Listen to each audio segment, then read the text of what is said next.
Hello guys, and welcome to Easy Tech TV Vlog.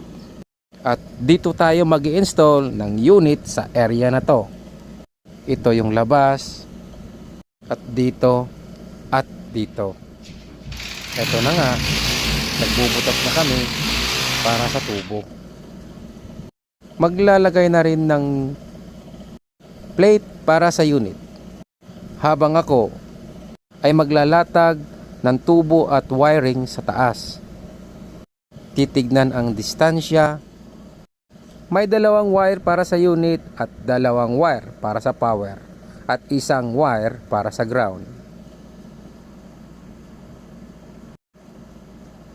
Sobrang init guys, 55 degrees Celsius.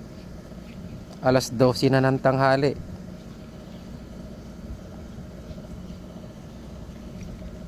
Four meters ang tubo mula baba hanggang papunta sa taas. Guys, kailangan pang i-flaring guys. At i-connect ko na yung dito tubo sa unit. Yung connection niya.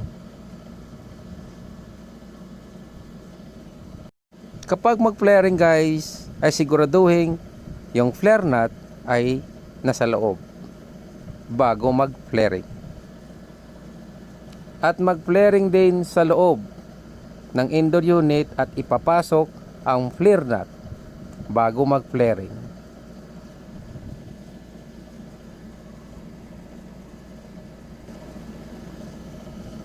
At ito na nga, nag-flare ako dyan. At dito, i-connect natin ang wiring at tubo. At so yun na guys, natapos rin ang sa wakas. unit. Ang takbo niya is 120.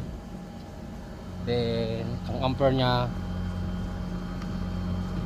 is 11. So far, so good.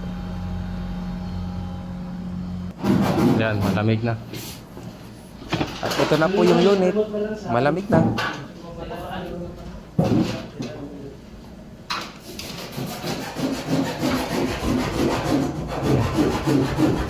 Malamig na.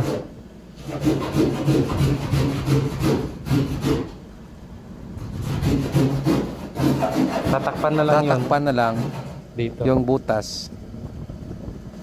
Thank you for watching guys, and to God be the glory.